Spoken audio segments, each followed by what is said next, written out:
Si algo nos debe quedar claro en este video es que todos en más de una situación de la vida flaqueamos. Hombres y mujeres ante situaciones difíciles nos podemos derrumbar, y más si somos padres o madres. El turno le llegó al presidente Petro, quien estaba invitado al 27º encuentro de la jurisdicción ordinaria, los desafíos de la justicia en los territorios, un evento importante para la justicia, que por supuesto esperaba la participación del presidente Petro. Y ante esta situación, ¿cuál sería la razón por la cual el presidente no asistió? Pues la respuesta comienza aquí, en la Sierra Nevada, en donde el presidente anunció que comenzaba a despedir a su hija menor. Bueno, un saludo especial a toda la comunidad de la Sierra Nevada con sus pueblos, Arhuaco, Cogui, Huigua, Cancuamo, a las autoridades tradicionales, lideresas y líderes espirituales, a mi hija Antonella, que hoy la despido aquí, mañana. Pero esa respuesta tendría una segunda parte, porque el presidente no asistió al evento organizado por la rama judicial, pero sí asistió al día siguiente a la posesión de la nueva defensora del pueblo. Aclaremos que los dos eventos se llevaron a cabo en el Chocó, el de la justicia en Quibdó y el de la defensoría del pueblo en Nuquí. No me atreví a realizar actos públicos ayer, incumplí, gobernadora, uno, que era muy importante, pero no tenía mucho la fuerza para pararme delante de un auditorio y hablar cuando mi corazón estaba llorando.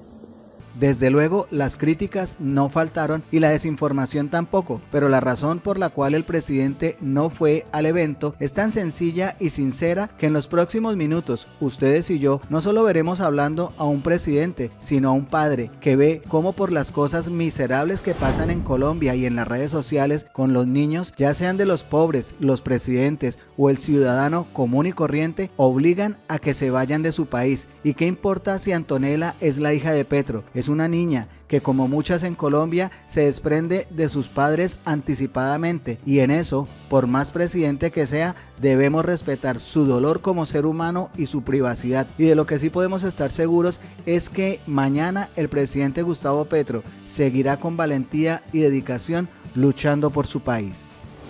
Quiero empezar agradeciendo a las organizaciones de derechos humanos y de mujeres que me postularon y honrar su lucha durante tantos años. Ganamos los Quijotes por primera vez y ojalá que esos Quijotes puedan volver realidad su misión como caballeros, que es deshacer los entuertos de Colombia. Mi principal deber hoy es honrar el mandato de la Constitución, el que le dio a la Defensoría del Pueblo, que debe ser una institución con talante moral y ético, que no pertenezca a ningún sector. Así que ese trabajo y ese empeño por estos años le corresponde a usted y ojalá lo pueda desencadenar con toda la bravura que se necesita para defender al pueblo de Colombia. La Defensoría del Pueblo tiene y seguirá teniendo muchos aliados, muchas aliadas de todo el país, pero no le pertenecerá a nadie en particular. Repito un mensaje que les pido no olvidar: confíen en la autonomía de las mujeres. Yo de aquí me retiro un poco acongojado por mi pena, que superaremos, porque me toca decirle a mi hija, buen viento y buena mar. Cuando yo tenía 16 años, vi una película que quedó grabada en mi memoria desde entonces. La volví a ver alguna oportunidad cuando estaba preso en la cárcel de Barrancabermeja. Dormíamos en el piso, yo debajo de la cama de otro preso, porque trataba de taparme con las tapas de la cama, de la luz que permanecía prendida todo el tiempo. El olor del petróleo quemado me llegaba todas las noches, la flama tradicional de la refinería de Barrancabermeja podía ser vista desde la puerta de mi cárcel. Y allí, debajo de esa cama apesadumbrado, vi en blanco y negro, en el televisor pequeño de un preso, transmitido por Señal Colombia, la película Novecento de Bernardo Bertolucci, 2 partes, que calca a través de la historia de una hacienda cercana a Roma, quizás, de la Regia Emilia, creo que se llama la región, la historia de Italia en el siglo XX y finales del siglo XIX, en la vida de unos hombres y unas mujeres que allí en la hacienda pasan de generación en generación, unos como obreros y obreras, otro como el patrón. Cómo el fascismo va creciendo, cómo el director de la película, que trata de una manera muy hermosa de pintar poéticamente la historia italiana de esos años terribles, de la destrucción violenta del movimiento obrero que quería hacer una revolución, y del ascenso de las camisas negras, que se llamaron ahí particularmente fascios, el fascismo italiano, que destruyó ese movimiento obrero, que lo condujo a la clandestinidad, a la muerte, a la represión generalizada, matando incluso a sus líderes más precarios, llevando a la cárcel a muchísimos de ellos, entre ellos Antonio Gramsci, que es una de las personas que intelectualmente me ha acompañado en mi largo ya vivir en las luchas políticas de Colombia, el jorobado de Cerdeña, defensor de los obreros, intelectual a profundidad, tratando de fusionar algo que para mí ha sido muy importante en mi quehacer político, que es la teoría y la práctica.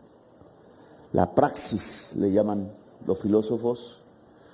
La praxis es una fusión entre una acción política que no puede ser ciega, instintiva, irracional, porque era así, por ejemplo, la política de los fascios, sino que tiene que ser racional, alumbrada, no solo por la pasión de la política en sí mismo, sino de la razón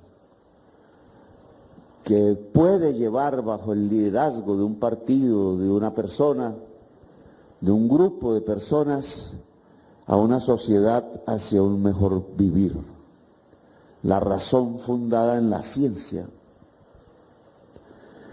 No se puede definir el progresismo de otra manera que no sea así, bajo esa simbiosis entre ciencia y acción política.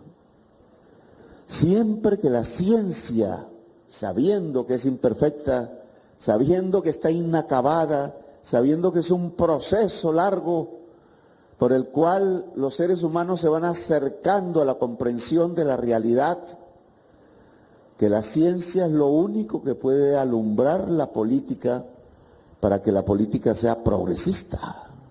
Esa es su definición. Un progresismo sin ciencia, un progresismo sin lectores, sin constructores de pensamiento y teoría no sirve. Cada acción política trae una filosofía detrás, trae una teoría detrás, trae una abstracción mental del intelecto general de la humanidad. En esa película de Bernardo Bertolucci hay un episodio que me marcó teniendo apenas 16 años de edad al verla. Hay un momento en que el líder de los trabajadores de la hacienda ya perseguido, ya sintiendo los pasos de la muerte, de la persecución fascista, decide separarse de lo que más quería en ese momento, ya no de la mujer amada porque había muerto, sino de su hija. Y la escena muestra su despedida entre sollozos cuando ella parte en bicicleta hacia un lugar mejor, más protegido, donde se pudiera salvar de lo que venía. Sin ser padre en ese entonces, muy lejos de serlo estaba, me emocionó demasiado esa despedida del amor necesaria para proteger, para hacer volar, para impedir la muerte prematura. Y se me quedó grabada, sin saber que de alguna manera u otra, en mi vida real, a mí me iba a tocar pasar por las mismas circunstancias. He despedido a muchos de mis hijos, todos, uno tras otro, partiendo. Muchos tuve. La vida me hizo trasegar también en los terrenos y en las batallas del amor, del que siempre sale uno herido, siempre. Y a través de los años fui despidiéndolos, se fueron dispersando por el mundo. Querían, y yo así lo apoyaba, volar. Esa historia del padre que despide a sus hijos, a su hija, que se repite una y otra vez, que todos los padres creo que conocemos. Siempre llega un día, un momento de la separación, del abrir el nido para que vuelen, ya secas las alas multicolores, ojalá ya bien provistos de lo que el Padre pudo dar en términos de convertirlos en seres libres que puedan pensar y actuar por sí mismos con autonomía y sin ningún tipo de sojuzgamiento de nadie y de nada. Pues ahora me toca vivirlo en estos 2 días que hemos pasado aquí, yo en medio de mi luto, porque mi última hija se va. No me atreví a realizar actos públicos ayer, incumplí, gobernadora, uno, que era muy importante, pero no tenía mucho la fuerza para pararme delante de un auditorio y hablar cuando mi corazón estaba llorando. Mi hija ha sufrido persecución psicológica.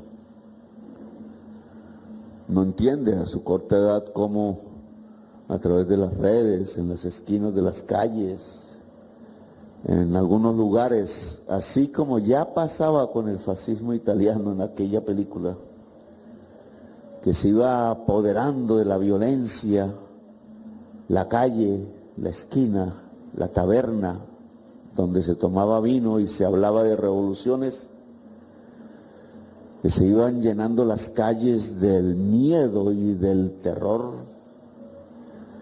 que producía el silencio, que el pensar rebelde era perseguido por donde fuera, para que al parecer no pudiera juntarse con la voz del oprimido y volverse fuerza y revolución.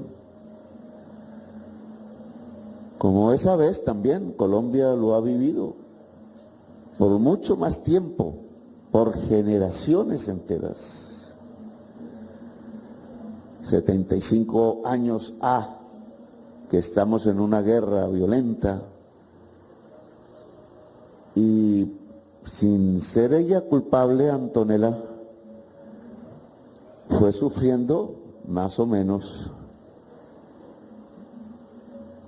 las consecuencias de ese fascismo creciente en la sociedad colombiana, en sus clases pudientes, en sus clases medias altas, que no pueden entender por qué la prioridad de un Estado tiene que ser la de acercarse y abrazar al pobre, a la humilde, al negro, a la indígena, al campesino, al joven del barrio popular, a la mujer en general, porque esa es su prioridad antes que nada en el país más desigual del planeta Tierra, en las regiones quizás de las más olvidadas en medio de esa desigualdad que al ser social es también territorial.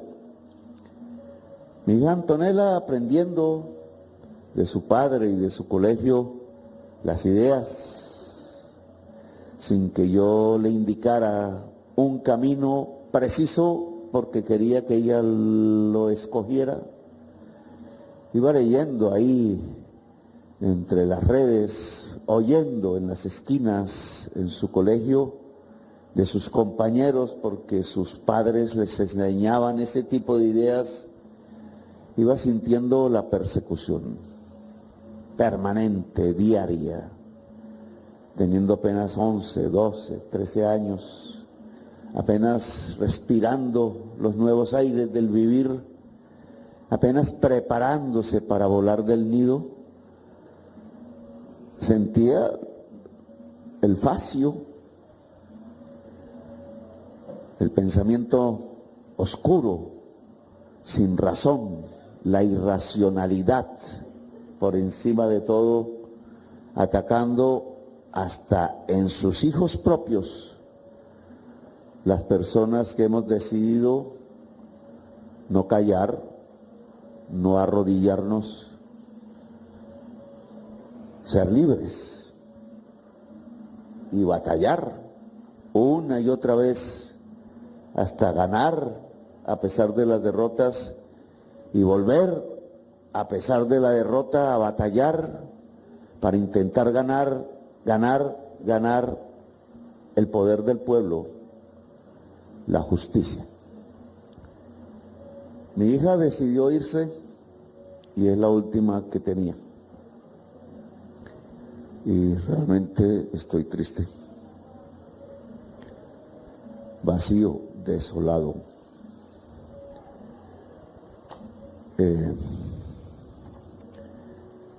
Sin embargo, quise venir por mi compromiso para posesionarla a usted, defensora del pueblo, Iris Marín, aquí en el Chocó, que significa mucho. Tenía ayer un discurso preparado ante la Corte Suprema de Justicia.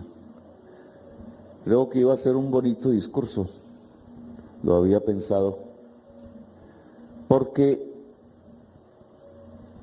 en un mismo sitio, de una manera condensada, en una institución del país, la Corte Suprema de Justicia, por la presidencia de un hombre negro que hoy tiene esa corporación, magistrado Chaverra, conservador él, poco afín a mis ideas creo, pero que allí, al querer hacer él el acto en Quibdó, su ciudad, de donde son sus ancestros, que si se recorren hacia atrás en la historia seguramente encuentra las cadenas, la esclavitud. La esclavitud quizás es uno de los peores horrores que ha vivido la humanidad. Antigua, antes de los pueblos derrotados, surgía, pero revivida de una manera tan anacrónica en la modernidad misma. Cuando empezábamos a hablar de libertad, igualdad y fraternidad. consigna revolucionaria francesa de la que somos hijos. La República de Colombia se debe y es hija de esa consigna y de esa bandera ondeada en todo el mundo como una nueva perspectiva para los pueblos oprimidos, para los siervos de la tierra, para los peones, para las parias de la tierra, como dijera el poeta. Libertad, igualdad y fraternidad. La palabra libertad, cuando llegó aquí, ¿cómo no podía ser tan entendida? ¿Cómo no podía ser tan querida? ¿Cómo no podía desatar tantas pasiones a su favor? Cuando en cualquier esquina de nuestras ciudades de aquel entonces, Cartagena, Popayán, Santa Fe y otras, en las esquinas se vendían los seres humanos encadenados, hombres y mujeres traídos a la fuerza por centenares de miles de sus tierras, de sus lugares, separados a la fuerza de sus hijos, de sus hijas, de los lugares que amaban, de sus pájaros, de sus animales, de su manera de vivir, de su cultura, a la fuerza y sin ningún derecho que lo pudiera permitir, trasladados a los barcos del hambre, como si fuesen animales de trabajo, para venir aquí a llenar de codicias los bolsillos de quienes dominaban estas tierras que aún hoy dominan. La esclavitud. De eso quería hablar ayer y me atrevo a hablar hoy como una de las peores ignominias de la humanidad, de millones de personas condenados y condenadas perpetuamente a través de sus propias generaciones a entregar sus hijos y sus hijas a ser esclavos, a no tener voluntad, a ser llevados como filas entre cadenas hacia el trabajo que iba a enriquecer a otros, sin ideas, sin la posibilidad de expresarlas, sin ser hombres o mujeres, condenados a un inframundo de la humanidad en donde su condición de ser seres humanos, de ser personas, se les negaba.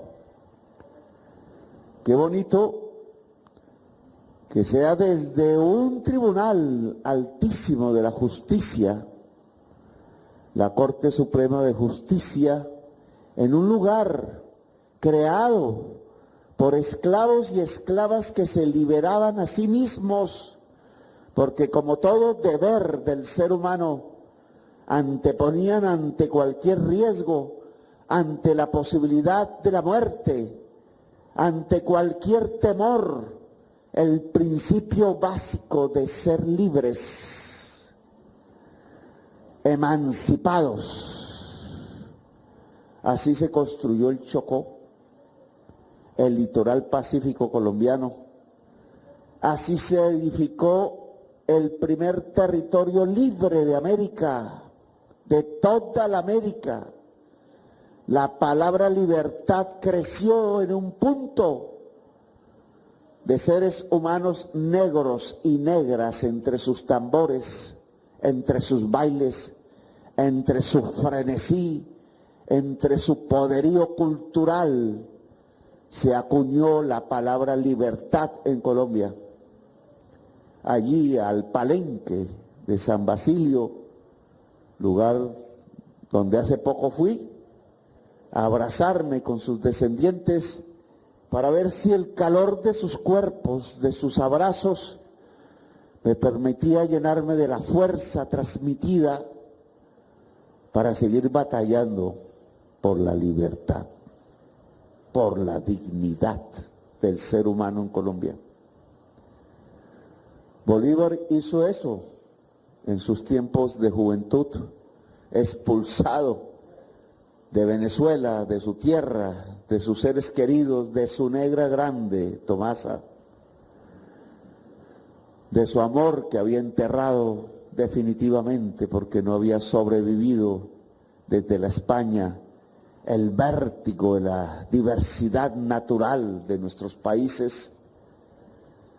Enterrado su amor, alejado de él ya, triste pero rebelde, llegó por estas tierras allá en Bolívar, el gran Bolívar, la gran ciudad de Cartagena, que era la entrada de los esclavos a Colombia, y llegó a los lugares donde un libertador primero, no sé si más brillante, no sé si más audaz, no sé si más guerrero,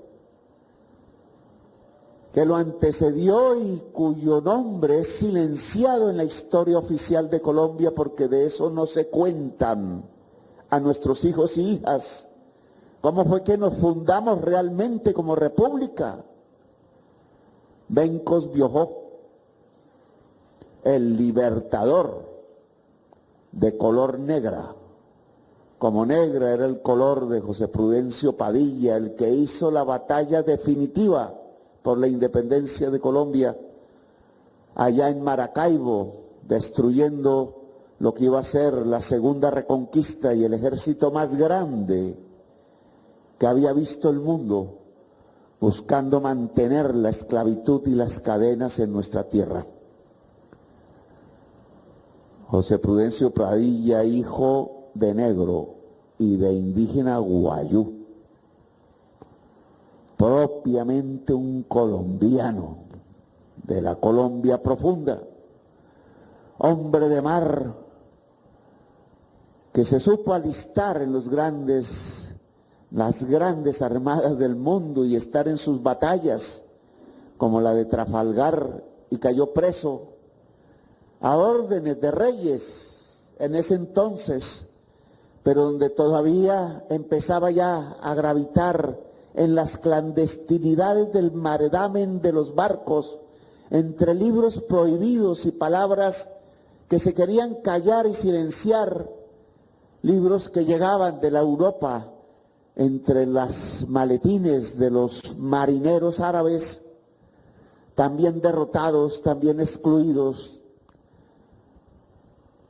las palabras revolucionarias que decían que había llegado una época de libertad, de igualdad y de fraternidad para todo el mundo. Claro que cuando llegaron esas palabras aquí fueron leídos por los negros y las negras o escuchados si no sabían leer de quienes se atrevían a lanzar un discurso en alguna esquina de algún pueblo hablando de libertades, hablando de igualdades, hablando de seres libres que no tenían por qué arrodillarse ante un poder monárquico que no venía de ningún dios, sino de la desigualdad real de la historia de los hombres y las mujeres. Allí, vuelto tambor que iba de pueblo en pueblo, vuelto rebeldía entre tambores que se iban volviendo pueblo y corazón, iba surgiendo nuestra gran lucha por la libertad que le enseñó al mundo como una vanguardia en la humanidad a construir una república con dignidad, a combatir con las armas por la libertad, a no dejarse a aniquilar, a resistir en los campos como guerrilleros, como oficiales del ejército libertador, que no se podía permitir que el hombre encadenado siguiera encadenado. La historia cambió de un momento a otro. A Bencos Biojó se le olvidó, no se le enseñó en las escuelas. a los hombres que mayoritariamente fueron parte del Ejército Libertador, de color cetrino, sin botas, descalzos, en alpargatas, sin camisa, los sin camisa, de colores negros y oscuros, los que hicieron la libertad de Colombia, se les olvidó. Al general José Prudencio Mariscal, José Prudencio Padilla, lo fusilaron por negro. La rebelión haitiana, que es la revolución más grande de América, se lo olvidó porque había sido hecha por hombres y mujeres negros que sabían levantar la misma consigna de los parisinos, obreros y humildes, pero que por ser negros no podías quedar en la historia universal la enorme importancia que tuvo la revolución haitiana para la creación de la libertad de América, antes que los Estados Unidos, antes que la Nueva Granada, antes que la Gran Colombia, antes que los guerreros llevando las banderas de la República, ondeando por los campos y los llanos, surcaran los territorios de nuestra América. Los negros, como Bencos Biojó, en Haití, hablando francés y sus idiomas propios, le enseñaron a la humanidad la importancia que tenía el que se acabara la esclavitud definitivamente, el que hubiera libertad como condición del ser humano. Los generales negros republicanos le dijeron a Bolívar: le ayudamos con todo el corazón, no tiene que pedirnos nada a cambio. Por nuestro deseo de libertad queremos que usted, guerrero, se lleve estas armas, estos barcos y desembarque en el continente y la palabra libertad sea por todas las esquinas y no haya hombre o mujer negra que siga siendo esclavo en nuestra América. Ese fue el compromiso. Por eso nos libertamos en Colombia, nos emancipamos en Colombia. Y como se ha vuelto repetitivo en la historia nacional, incumplimos, mentimos, traficamos con la palabra, la vendimos, y no fue cierto que al construir nuestra república ya victoriosos, liberáramos a los esclavos. 50 años siguieron de esclavitud en nuestro continente.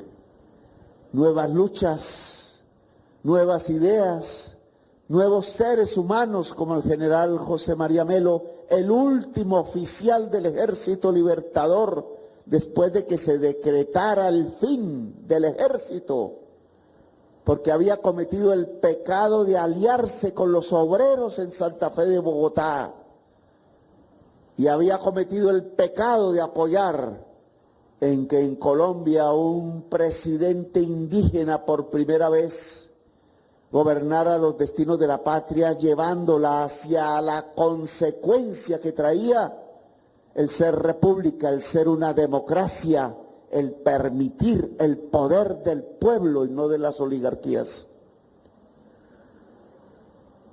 1850-51 hubo que esperar para acabar con la ignominia y aún así los grandes jerarcas antioqueños, dueños de esclavos, ellos blancos, hijos de españoles, los del Valle del Cauca, los de Popayán, de pieles absolutamente tersas, de las que se sentían orgullosos, porque como después un Hitler lo repitió de manera tan bárbara en la humanidad, se creían la estupidez, el irracionalismo de pensar que por tener la piel tersa y blanca eran la raza superior.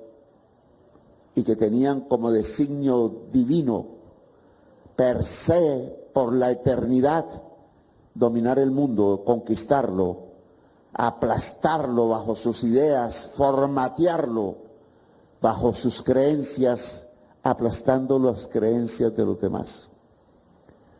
Eso pasó en Colombia después de la República.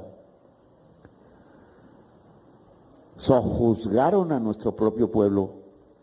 La palabra libertad fue una mentira incumplida. La palabra igualdad ni se diga hasta el día de hoy. Al hablar de igualdad en Colombia suena a subversión, suena a algo satánico, prohibido por la Biblia. Hablar de igualdad suena a rebeldía, como hace 2 siglos. Hablar de igualdad, que es tan indispensable para que pueda existir la humanidad, suena a sacrilegio, suena a palabra atroz, suena a palabra prohibida. La palabra igualdad no se puede pronunciar en Colombia porque los designios del poder son los de conducir de manera amañada, violenta, por el terror, por ese mismo principio de los fascios de Italia, de los franquistas de España, de los nazis de Alemania, de imponer por la vía del miedo y de la mentira irracional el que los seres humanos puedan seguir siendo sojuzgados, vejados, violentados en nuestra propia patria, que vio surgir con esos mismos seres humanos los ejércitos de la rebeldía, los ejércitos de la libertad, las banderas gloriosas que luego se escondieron y se enterraron porque no le convenía a los oligarcas dueños de esclavos que querían dominar este país por la eternidad. Y así nos condujeron a las violencias. No fue una, la de la independencia, no fue la de la guerra a muerte y de la bandera rojinegra que levantó el libertador Bolívar y del himno de esa época, que también se olvidó, ya no se escucha, que yo creo que deberíamos tratar de recordar, de recuperar en sus músicas y sus tambores el himno de las guerreras de la libertad, que no es el actual himno nacional, sino que fue olvidado y tapado, porque ese himno era hecho por hombres y mujeres negras, por gente humilde que había concebido en el centro de su corazón y para siempre que la lucha por la libertad, la igualdad y la democracia era la lucha esencial del ser humano en cualquier parte del mundo, en nuestra propia Colombia. Incumplimos la esencia misma de la República y la esencia misma de nuestro origen. Mancillamos nuestro origen, lo olvidamos, lo pisoteamos, nos volvimos peores que los enemigos que habíamos combatido, los jerarcas españoles del rey, y matamos a nuestro propio pueblo. Lo condenamos a una violencia sin cesar, a una violencia permanente. Que la justicia se haya reunido en Quibdó bajo la batuta de un hombre negro al que quise abrazar en el día de ayer es muy simbólico. Poco entiendo de por qué los hombres negros puedan ser conservadores.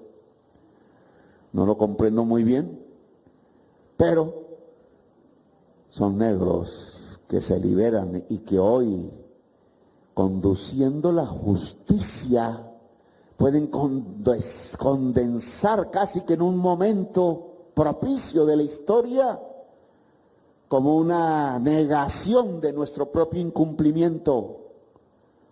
Justicia donde hubo esclavitud, justicia dirigida por un hombre negro, justicia convocada desde los territorios negros desde los territorios olvidados, porque como en el Chocó, el litoral pacífico, los sures del Caribe, los barrios pobres de nuestras ciudades, se generó una nueva exclusión, quizás más violenta que la misma esclavitud.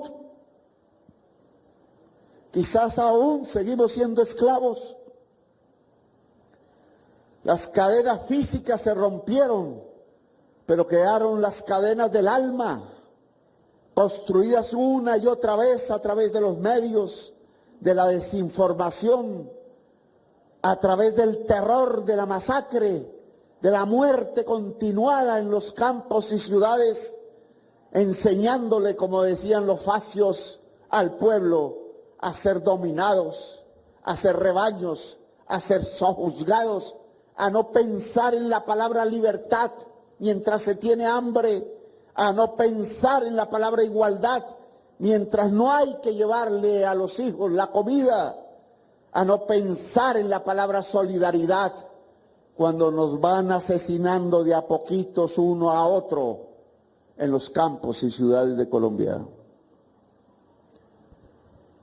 Ayer quería hablar de estos temas en Quibdó, gobernadora, pero podemos hablarlo en Nuquí,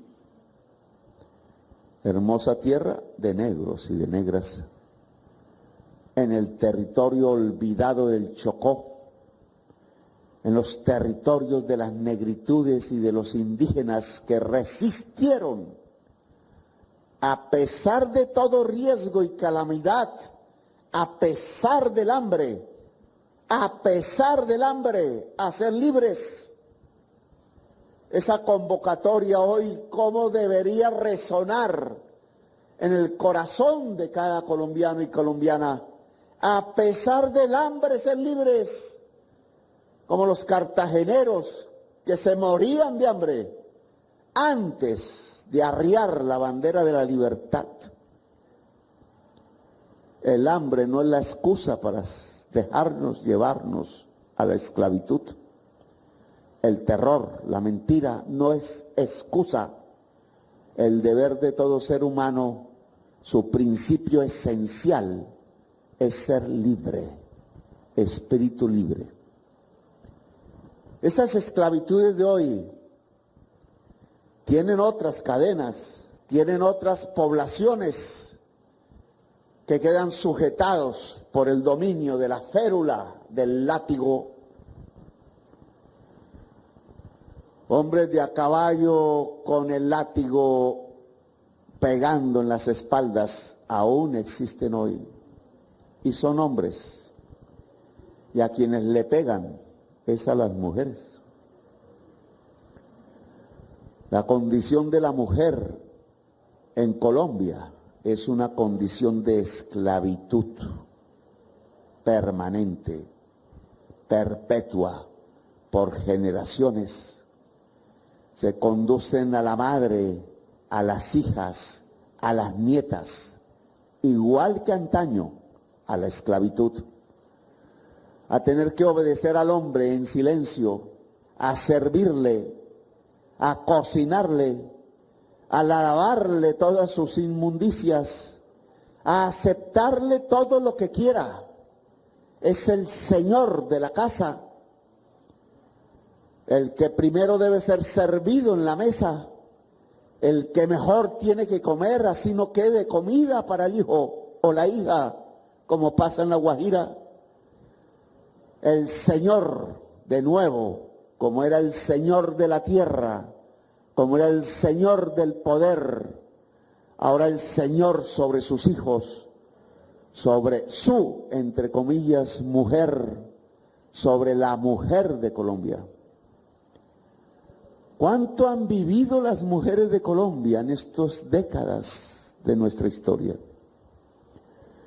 Han visto morir a sus seres que amaban, a su hombre, lo han destrozado en alguna masacre, en alguna esquina. No llegó a la casa, no porque se hubiera ido de festín, sino porque cayó bajo las balas cuando quería llegar a la casa a abrazar a su hija y no pudo. porque era un líder obrero, porque era un hombre de izquierdas, porque era un ser libre. ¿Cuánto han vivido las mujeres en la historia de Colombia? Que han parido sus hijos que después destrozan en la guerra, bajo una bomba, que no mira a quién, o en una trocha, vestidos del uniforme que sea, jóvenes, hijos de madre, que terminan en los cementerios o en las fosas comunes por decenas de miles. ¿Qué pensarán las madres de los 6.402 jovencitos fusilados con armas oficiales para hacerlos parecer como guerrilleros dados de baja? ¿Qué pensarán las madres que sobrevivieron las masacres si es que no murieron en ellas?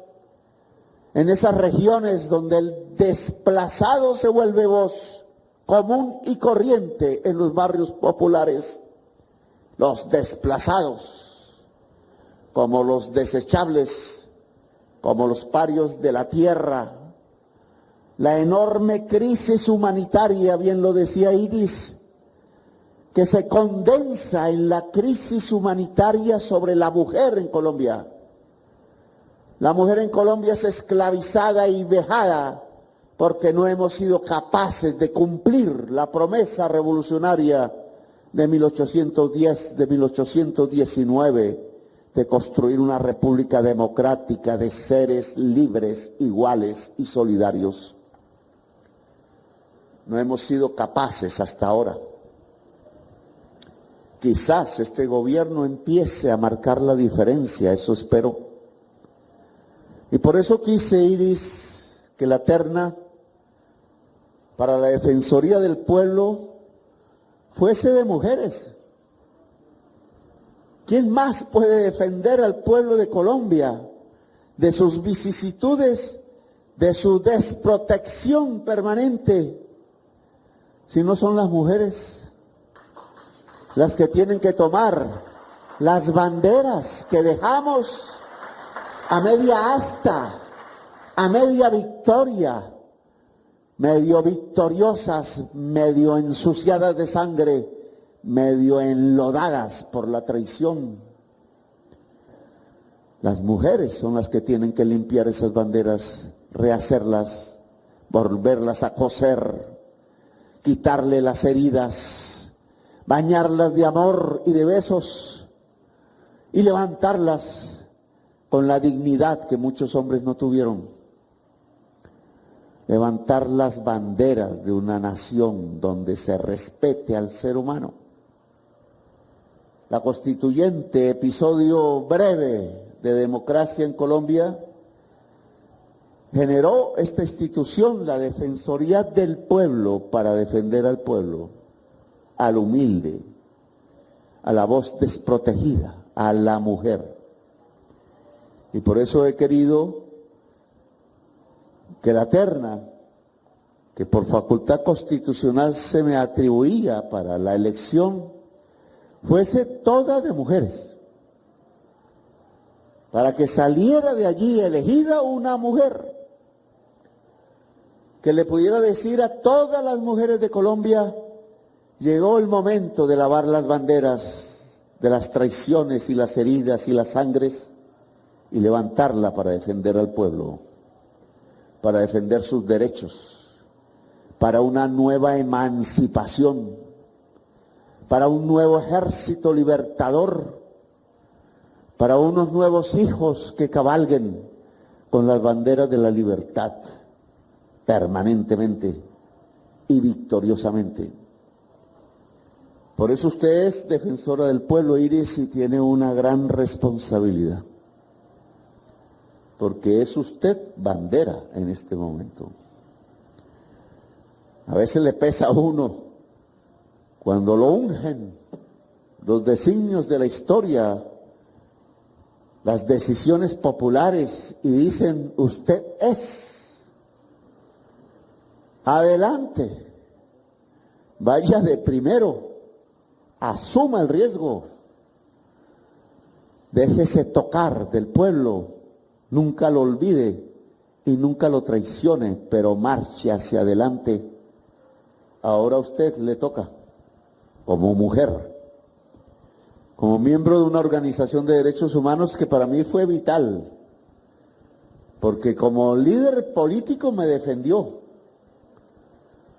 sin pedirle nada, sin llamarlos. De pronto llegaron como por arte de magia, en momentos como el de hoy y el de ayer, en donde me sentía enano ante el poder, aplastado, derrotado, lleno de heridas de los golpes y la tortura, acongojado en mi alma como si no hubiera otro futuro y ya se me hubiera acabado a los 24 años de edad,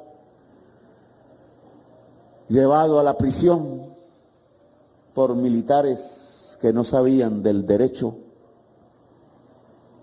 condenado simplemente por pensar y por decir lo que pensaba y por ser rebelde, por no querer quedarme en silencio ante la injusticia que de joven aprendí a tratar de derrotar una y otra vez en cualquier esquina, en cualquier lugar, repitiendo quizás lo que me había enseñado el Che Guevara, de que un revolucionario no puede soportar la injusticia en cualquier lugar del mundo donde se provoque, y allí donde sea, tiene que levantarse, sea en tu propia tierra, sea en tierra ajena, sea en pueblos extraños, no silenciarse ante la injusticia.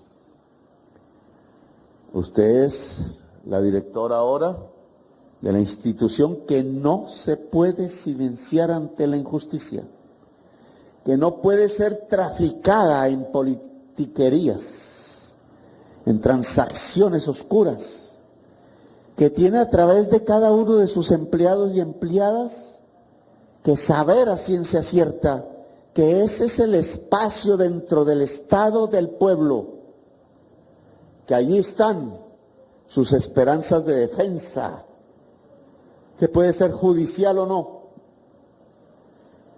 No hay pueblo más desprotegido en el mundo que el pueblo de Colombia, porque su Estado, el que creó él mismo, que debería ser su protector, se convirtió en su verdugo y asesino. Un Estado asesinando al pueblo, torturándolo, masacrándolo, vejándolo, como si no supiera que su origen mismo es el pueblo mismo, como dice el himno nacional y como decían nuestros libertadores. Un Estado que asesina, y entre más asesine, entonces tiene que haber más defensores y defensoras, porque como yo aprendí desde chiquito, no nos podemos silenciar ante la injusticia. Siempre tiene que brillar la palabra y la denuncia. El sirirí permanente que me enseñaron las mujeres hasta lograrlo. De tanto y tanto batallar y hablar, lograr el objetivo, que no es más que el objetivo de la justicia para los seres humanos en Colombia, para que no haya más masacre, para que no haya más sangre derramada de pobres, para que no haya más jóvenes torturados simplemente porque son rebeldes.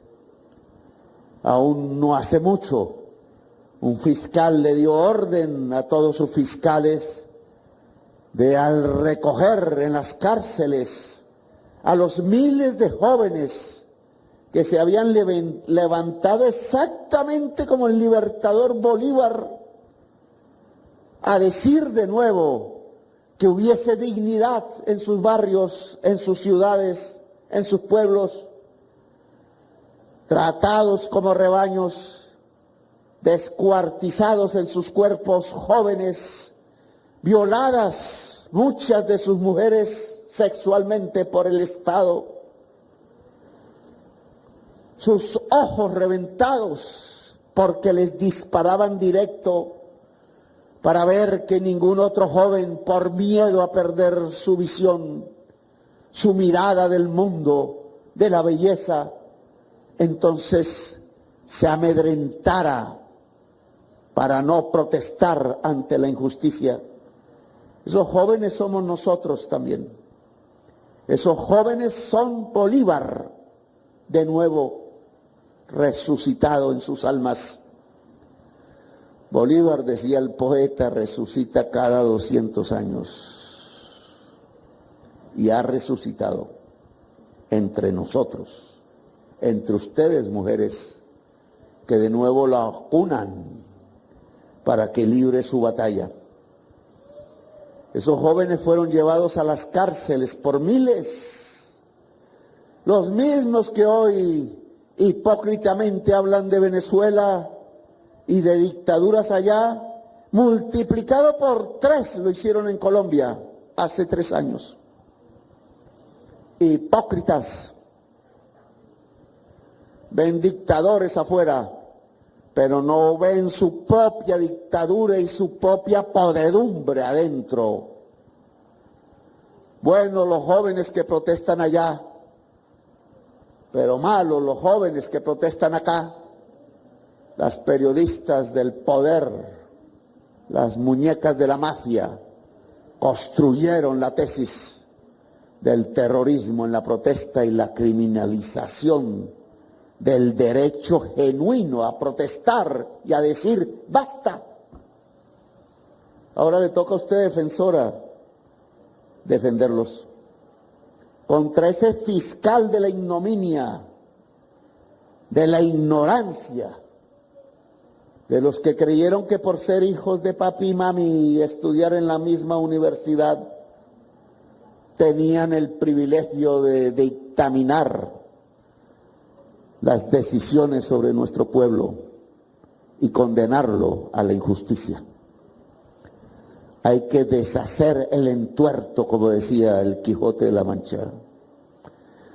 Por el camino voy deshaciendo entuertos, cabalgando mi Rocinante, llevando mi aldaba y mi lanza y con mi escudero al lado para que no me pase nada malo. Puedo ir por todos los rincones del mundo cabalgando, deshaciendo los entuertos de la injusticia. Qué libro tan revolucionario ese. No era sino juntar el Quijote de la Mancha errante y Rousseau y teníamos la tesis fundamental de nuestra propia libertad.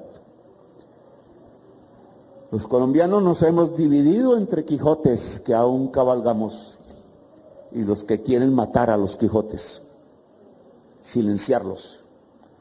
Un ejército de Quijotes me soñaba yo en Colombia y creo que lo logré. 11,5 millones de Quijotes buscando deshacer los entuertos que ha sido la historia de Colombia. Ganamos los Quijotes por primera vez. Y ojalá que esos Quijotes puedan volver realidad su misión como caballeros, que es deshacer los entuertos de Colombia. Ahora usted es Quijote. Ahora usted es Bolívar. Ahora usted es la Pola y Manuelita, la guerrera. Así que ese trabajo y ese empeño por estos años le corresponde a usted y ojalá lo pueda desencadenar con toda la bravura que se necesita para defender al pueblo de Colombia. Yo de aquí me retiro un poco acongojado por mi pena, que superaremos, porque me toca decirle a mi hija, buen viento y buena mar. Gracias.